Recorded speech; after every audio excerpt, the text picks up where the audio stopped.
Hello, students. How are you all? I hope you all are fine. And I hope you all are doing your study properly at your home.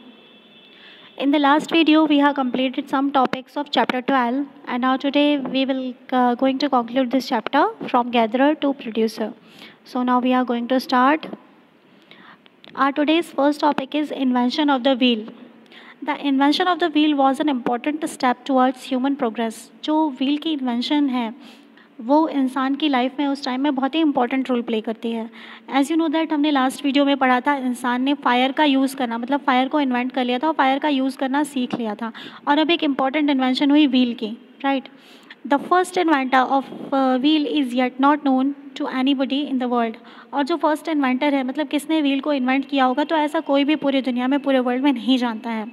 Possibly a log of stone rolling towards. तो ऐसा possible है कि इंसान के human के mind में ये idea कहाँ से आया होगा. तो एक स्टोन रहा होगा लॉग टाइप का गोल सा तो वो अर्थ पे रोल किया होगा मे बी और इस तरह से इंसान के दिमाग में ये आइडिया आया होगा कि व्हील का इन्वेंशन कैसे किया जाए मतलब व्हील का यूज़ कैसे किया जाए.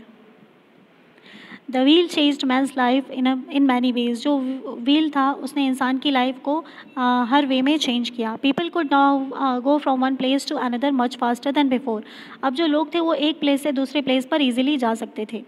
They could also move heavy object more easily. और अब वो हैवी ऑब्जेक्ट को ईजिली एक प्लेस से दूसरे प्लेस पर ले जा सकते थे. The wheel also improve pottery making. और जो व्हील थे उन्होंने अब पॉटरी मेकिंग को भी इम्प्रूव किया. पहले वो लोग हाथ से पॉटरी यानी कि पॉट्स थे वो हाथ से बनाया करते थे अब व्हील पे बनाने लगे तो और इम्प्रूवड होने लगा. ठीक है. The weavers and potters were the first ones to use wheel for purpose other than transportation. और जो वीवर्स और पॉटर्स थे उन्होंने फर्स्ट यूज़ किया व्हील का. ठीक है. पॉटरी बनाने के लिए मतलब ट्रांसपोर्टेशन से पहले व्हील का यूज़ किस में हुआ पॉटरी मेकिंग में. Now next topic is making pottery. Humans started feeling the need to store grains, liquids, and cook food in containers that needed to be capable of withstanding climate changes as well. See, we have seen that हमेशा क्या होता है कि जब भी हमें किसी चीज़ की नीड होती है ठीक है तो हम उस चीज़ को इन्वेंट करते हैं. राइट. हर एज में मतलब हर टाइम में ऐसा ही हुआ है that necessity is a mother of invention. जब भी किसी चीज़ की आवश्यकता हुई है तभी इन्वेंशन हुआ है. तो उस टाइम में ह्यूमन को आवश्यकता हुई थी कंटेनर्स की. राइट. ग्रेन्स को रखने के लिए लिक्विड्स को रखने के लिए फूड को कुक करने के लिए कंटेनर्स की आवश्यकता हुई थी. तो इंसान ने क्या किया उसी व्हील का यूज़ करके कंटेनर्स को बनाना यानी पॉटरीज़ को बनाना स्टार्ट किया. Human learn to make clay pottery. सबसे पहले उसने क्ले पॉटरीज़ को बनाना स्टार्ट किया मतलब मिट्टी से मिट्टी के बर्तन बनाने शुरू किए. जस्ट लाइक आपने मिट्टी के घड़े देखे होंगे अभी अक्सर विलेजेस में देखने को मिलते हैं उसी तरह से. Which was shaped by hand and then baked in a fire. और वो हाथ से उसको शेप दिया जाता था और उसके बाद उसे आग में यानी कि फायर में बेक किया जाता था. The potters wheel enable them to make pots of different shapes and sizes in much lesser time. Later they started decorating the pots. और जो व्हील का इन्वेंशन था उसकी हेल्प से जो ह्यूमन था उन्होंने बहुत कम समय में बहुत ही अच्छे शेप के पॉट्स बनाना स्टार्ट कर दिया और उसके बाद उन्होंने उन पॉट्स को डेकोरेट करना भी स्टार्ट कर दिया. Evidences. Archaeologist have found many evidences of existence of early farmers. जो आर्कियोलॉजिस्ट थे उन्होंने बहुत सारे प्लेसेस से ये एविडेंस प्राप्त किए हैं स्टार्टिंग में फार्मिंग के.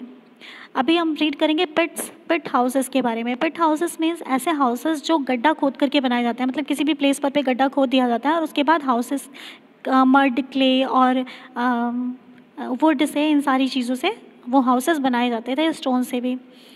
अब in Burzahom in present day Kashmir. जो बुर्ज होम एक प्लेस है वो अभी कश्मीर में है.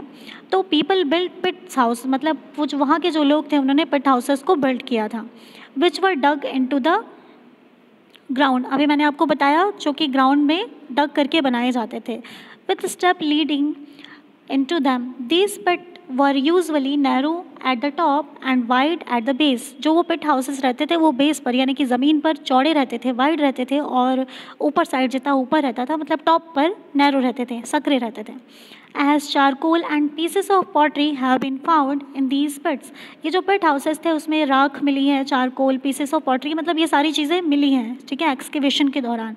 तो इससे ये मतलब पता चलता है कि उसमें ह्यूमन रहते थे और सारी चीज़ों को कुक करके मतलब सारी चीज़ों का यूज़ करते थे।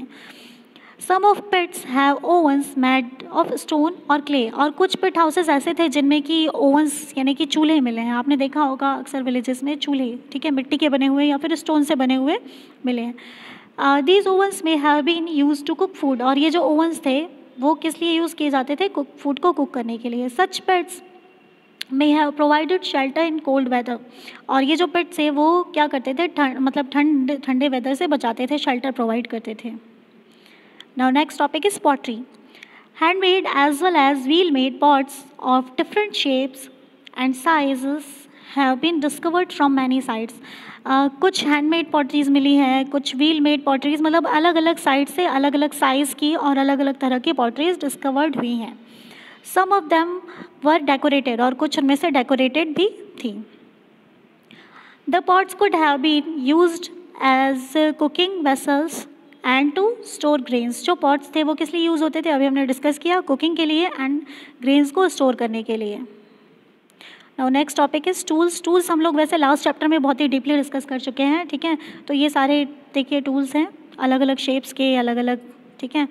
Stone tools have been found from many sites as well, और ये जो स्टोन टूल्स हैं, ठीक है, ये स्टोन कुछ साइड, अभी हमने देखा कि क्ले के टूल्स बनाते थे वो लोग व्हील का यूज़ करके, बट कुछ साइट्स ऐसी है जहाँ से स्टोन टूल्स भी मिले हैं। Many of these are different from the earlier palaeolithic tools, और ये सारे डिफरेंट हैं, अर्लियर पैलोलिथिक टूल से सारे डिफरेंट हैं। These include tools such as hand axes, scrapers, borers, cleavers etcetera that were polish to give a fine cutting edges, और ये अब पॉलिश किए जा रहे हैं, मतलब हर जो आने वाली चीज़ वो पिछली चीज़ से मतलब बहुत ज़्यादा अच्छी थी, ठीक है, और भी बहुत ज़्यादा फाइन कटिंग, मतलब बहुत ज़्यादा अच्छी चीज़ों को अब यूज़ करने लगे और ज़्यादा इन्वेंट कर लिया उन्होंने, right. Now next topic is burials. Remain of both human and animal burial have been found, और कुछ प्लेसेस ऐसे हैं जैसे बुर्ज होम, वहाँ से ऐसी मतलब ऐसे बरियल्स मिले हैं जहाँ पर एक ह्यूमन के साथ एक एनिमल को भी दफनाया जाता था, बरीड किया जाता था, ठीक है। और ऐसा क्यों किया जाता था? ऐसा माना जाता था कि these animals were probably buried with dead human to serve as food in the next world. ऐसा माना जाता है कि उन्हें नेक्स्ट वर्ल्ड में ये जो एनिमल्स हैं उनसे फूड मिलेगा, तो ये इस मान्यता को मानते हुए शायद उनको एक साथ बरीड किया जाता था। पेंटिंग्स। बुर्ज होम एक प्लेस है कश्मीर में, हमने देखा कि वहाँ की जो केव्स हैं वहाँ पर इस टाइप की पेंटिंग्स मिली है जहाँ पर दो पीपल हैं, वो एक डियर को हंट कर रहे हैं, एक ने बो एंड एरो ले रखा है और एक ने लॉन्ग स्कीवर ले रखा है, ठीक है। तो इस टाइप से पेंटिंग्स मिली हैं। अब नेक्स्ट है डेली लाइफ, मतलब उस टाइम के जो पीपल थे उनकी डेली लाइफ कैसी थी। Early humans lived in a small group, जो अर्ली ह्यूमन्स थे वो स्मॉल ग्रुप्स में रहा करते थे, लेड बाय अ लीडर, और उनका एक लीडर भी हुआ करता था। Generally the eldest of the strongest member of the group become the leader. अभी हमारे घर में आपके फादर लीडर होते होंगे मे बी, राइट, ठीक है। और जैसे हमारा एक ग्रुप है तो उसमें क्या है, एक हमारे चीफ मिनिस्टर लीडर हैं, राइट, तो इलेक्ट होते हैं। ये तो हमारी डेमोक्रेटिक कंट्री है, उसको हम बाद में डिस्कस करेंगे। बट यहाँ पर क्या होता था, जो सबसे बूढ़ा, सबसे बड़ा व्यक्ति और सबसे स्ट्रॉन्ग यानी कि व्यक्ति होता था वो लीडर हुआ करता था, वो मेंबर लीडर हुआ करता था। और हर एक पर्सन थे, जो ग्रुप के हर एक पर्सन थे उसको कोई ना कोई ड्यूटी असाइन की थी, ठीक है, मतलब उसकी कोई ना कोई पर्टिकुलर ड्यूटी हुआ करती थी, स्पेसिफिक ड्यूटी हुआ करती थी। जस्ट लाइक किसी को लुक आफ्टर करना था एनिमल्स को, तो किसी को फील्ड यानी कि क्रॉप्स की देखभाल करनी थी, क्रॉप्स उगानी थी, किसी को टूल्स एंड पॉट्स बनाने थे। तो ये सारी ड्यूटीज़ हर एक अलग अलग मेंबर्स को प्रोवाइड की गई थी। Now next topic is the chalcolithic age. अभी ये जो चारकोलिथिक एज है इसे हम कॉपर स्टोन एज भी कहते हैं। ये जो कॉपर है वो फर्स्ट मेटल थी, सबसे पहले हम स्टोन यूज़ किया करते थे, राइट, स्टोन के टूल्स वगैरह यूज़ किया करते थे। अब ये फर्स्ट मेटल यूज़ हुई।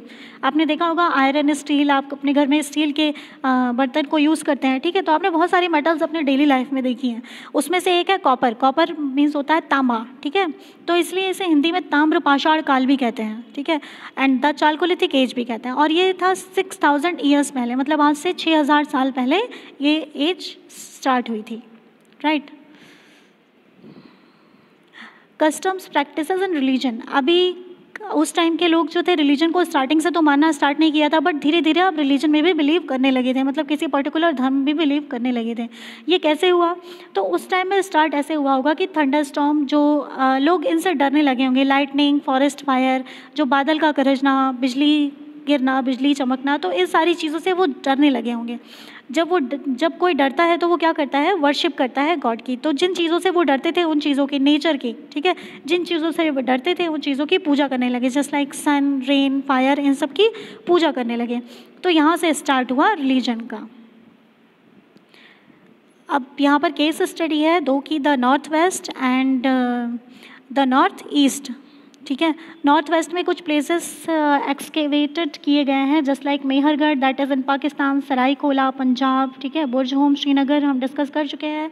एंड हमारे उत्तर प्रदेश में भी एक प्लेस है चौपानी मांडो, ठीक है। तो ये सारे प्लेसेस के बारे में, ये सारे प्लेसेस को मैंने आपको जो नोट्स दिया है उसमें एक मैप में मेंशन किया हुआ, तो आप भी एक मैप परचेस करके अपनी कॉपी पे पेस्ट करिएगा, उसमें सारे प्लेसेस को मेंशन करिएगा। एंड नॉर्थ ईस्ट में भी कुछ प्लेसेस है, जस्ट लाइक सारू तारू, Kuchai and Darjeeling heading, that is इन आसाम, ठीक है। तो ये सारे इंपॉर्टेंट प्लेसेस हैं, इनको आप मैप में मेंशन करिएगा। तो this is the end of your chapter and I hope you understood the chapter. Read this chapter 3 or 4 times so that you can better understand the chapter. So students, कर दिखाओ कुछ ऐसा कि दुनिया करना चाहे आपके जैसा. Stay happy, stay healthy and have a nice day.